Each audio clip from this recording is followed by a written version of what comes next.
المشاهدين في فقرتنا لنهار اليوم اخترنا لكم موضوع الشخير عند الطفل، بما أنه هذا ممكن الحادثة ممكن أن نقول العرض المرضي مزعج بكثرة عند الطفل، ممكن أيضا يؤدي إلى صعوبة أو جودة النوم ما تكونش مليحة.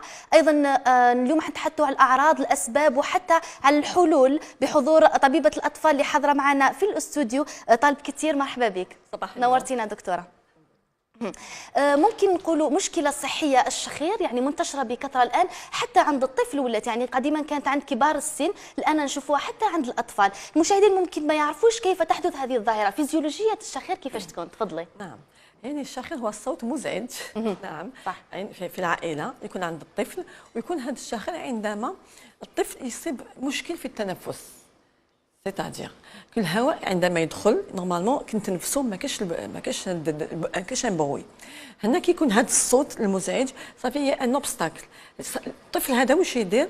يسي يدخل هذاك الهواء باسكو لو سيرفو يدوموندي الهواء، يدوموندي الاكسجين، ويدير اون فيبراسيون شغل يتحرك واش كاين داخل لو بالي لا لويات كاع لي زورغان اللي كاين داخل يتحركوا باش يخلوا هذاك الهواء الاكسجين يدخل او نيفو دو جسم الانسان داخل جسم الانسان. اسباب الشخير دكتوره مختلفه، من بينها ممكن الحساسيه، هل عندها علاقه مع الشخير؟ نعم، يعني من اسباب الشخير لي بلو فريكونت عند الطفل هي دي الحساسيه. نبداو قبل بلي فيجيتاسيون، اللحمتين النغانق كما حنا نقولوا لها اللي يكونوا عند الاطفال. نعم. في الانف المعروفين ديجا. وين يكونوا هذا الطفل عنده هذوك سيكوا هاد النغانق ولا لي فيجيتاسيون، هي عباره عن اللحمه كما قلتي، هي مخدومه بنسيج لو تيسيو ليمفويد، هو التيسيو تاع المناعه، نسيج المناعه فيه لي سيلول تاع المناعه، يعني تمنع لي كور اترونجي الميكروبات تما شغل وظيفه مناعيه للجسم. لي جوندام قدام الباب جدار يحمي. كاين لي زاميدال وكاين هذوك لي فيجيتاسيون. لي زاميدال كي تحلي فمك تشوفيهم صافي نقدروا نشوف الطبيب يشوفهم، بصح لي فيجيتاسيون ما نشوفهمش، جاو ديغيير لو ني وراء الانف. هاد لي فيجيتاسيون كما قلنا يكونوا هنايا باش يمنعوا المناعه، يمنعوا الميكروبات. نعم. ولكن مع الوقت مع لي زانفيكسيون يكبروا يتنفخوا. كم الطفل ما عندوش مناعه صحيحه صافي في طول طون ديزانفيكسيون يتنفخوا، وكيتنفخوا يكون له عائق لدخول الاكسجين. ممكن ايضا دكتوره طريقه النوم الغير ممكن صحيه، يقولوا باللي الانسان عندما يرقد على ظهره النوم على الظهر ممكن يؤدي الى الشخير، هل هذا صحيح؟ نعم، باسكو علاش كي نرقدوا ديجا واش كاين كاع في جسم الانسان يرتخي صافي كي ترقدي على ظهرك واش كاين داخل لي زونغان لي تيسيو كامل يوليو مرخيين، ويكون لازم يكون سبب.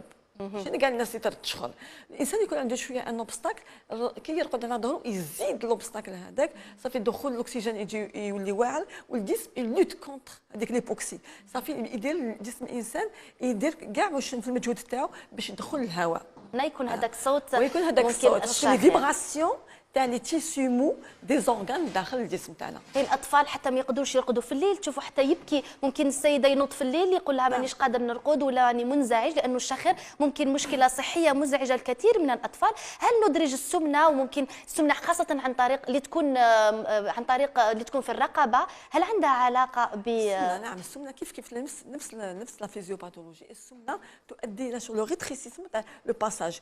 Elle comprime sur les organes تاع التنفس، وكيف سي لا ميم فيزيوباثولوجي. هل في اسباب اخرى ايضا دكتور؟ كاين الحساسيه كما قلتي. الحساسيه عند الطفل سورتو عندك لي فيجيتاسيون لي زاميغدال.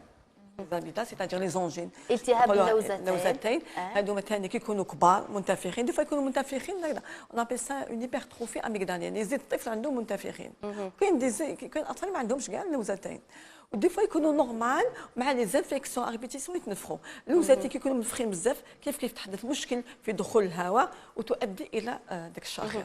اذا يعني في العاده نقولوا انه الشخير يخفي وراءه مشكل، عاده نقولوا انه ما يزعجش كثير، ولكن قد يؤدي الى مشاكل في الصحه، لانه حتى طريقه التنفس والاكسجين يكون اقل في جسم الانسان وراح يؤدي الى مشاكل صحيه. اسبابه عديده، تحدثنا عن الحساسيه لانه هو جانب ممكن يؤدي الى التهاب في الانف، وحتى طريقه التنفس تحدثنا عن النغانق او اللحمتين اللي يكونوا في الانف، ايضا طريقه النوم اذا كانت على الظهر وغيره، حتى السمنه.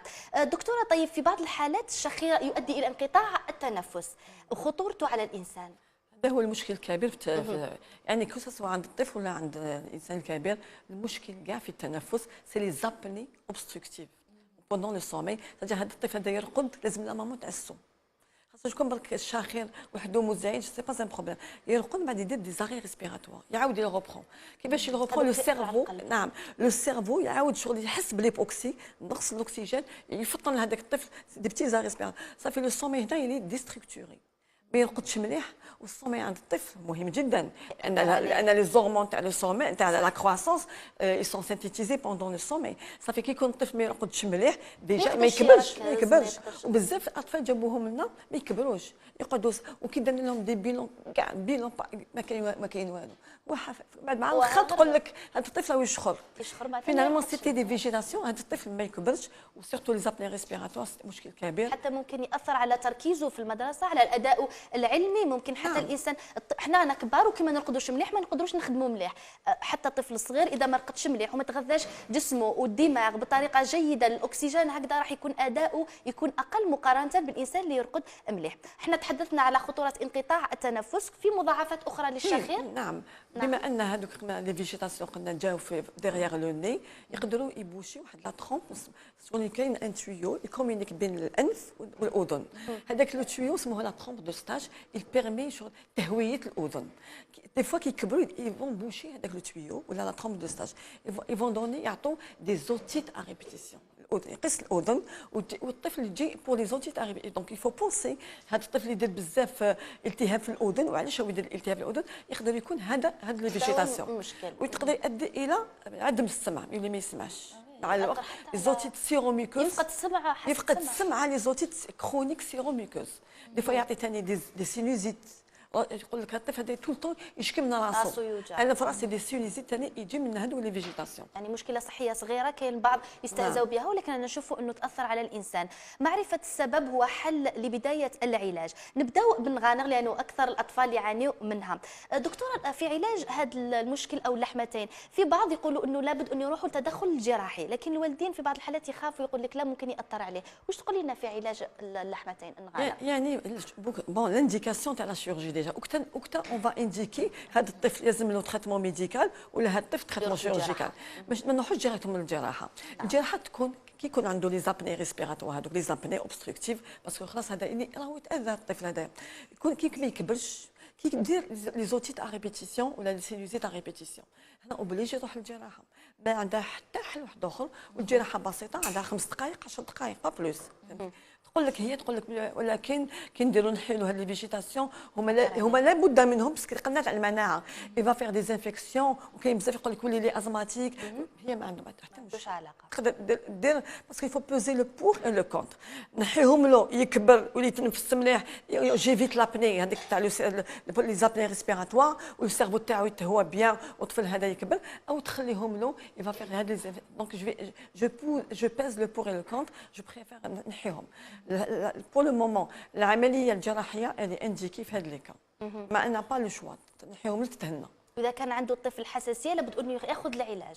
يعني بين الحساسيه صح، العلاقه بين يعني سؤال في موضعه، العلاقه بين الحساسيه وهاد لي فيجيتاسيون سي كوا؟ اسكو فريمون صح كي نحو لي فيجيتاسيون ولا اسكو نحو لي زاميدال؟ ميم لي زاميدال مشكل ثاني كبير، باسكو كاين دي زونفون كل شهر يديروا لي زونجين. هل هي عندها علاقه؟ ما عندها حتى علاقه. يعني تنحي المشكل تاع لي زاميدال وحده والمشكل تاع الحساسيه، ولا لازم تنحيهم، ولا لازم تنحي لي فيجيتاسيون تنحيهم وتريغ البروبليم تاع لونفون. علاجات مشكل الشخير مختلفه، في منها تحدثنا على التدخل الجراحي وقتاش يكون في حاله اللحمتين اللي يكونوا في الانف. الحساسيه هي احد الاسباب، وايضا العلاج لابد ان يكون متابعه طبيه. دكتوره، نعم الحساسيه باين تاخذ دواء كونتر الحساسيه. السمنه لابد ان تكون فيه رياضه، الطفل لازم تتبعوه.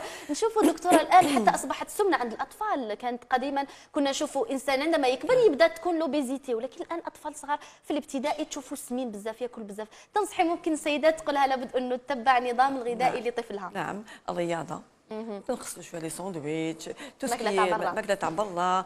الوجبه الاولى ما يشربوش الحليب الصباح، تقول لك جيب لي كون ديال الشوكولا، كنت ما فيهاش بزاف الحليب، كنت فيها السكر اكثر من الشرب، اكثر من الحليب. صافي يفو ايفيتي هاد لي برودوي وتعطي له شويه تعلمو ياكل الخضر والفواكه من صغره باش تقعد له هذه عاده في كبره. ايضا دكتوره ممكن في غرفه نوم الطفل يكون في تلوث او غبار او مشاكل تؤدي ايضا الى مشاكل في التنفس. نعم بيان سور الحساسيه ديكلونشي الحساسيه، والحساسيه هي مشكل من مشاكل الشاخر عند الطفل، والشاخر يدير له مشكل تنفس نورمال باسكو لي فوا ريسبيراتوار راهم بوشي دونك ما يقدرش يتنفس نورمال. ولي الطفل ما يعرفش يشخر يريسبير بار لا بوش ثاني بعد لو ني لي بوشي يريسبير بار لا بوش. طيب دكتوره، من بين الحلول العلاجيه الان في بعض الاجهزه انا نشوفوها ظهرت وتباع يعني في الاسواق، معاصم لليد اللي تساعد على التنفس، حتى بعض الاجهزه تكون تتركب في الانف، هل تنصحي بها وهل هي مفيده وعندها فعاليه او لا؟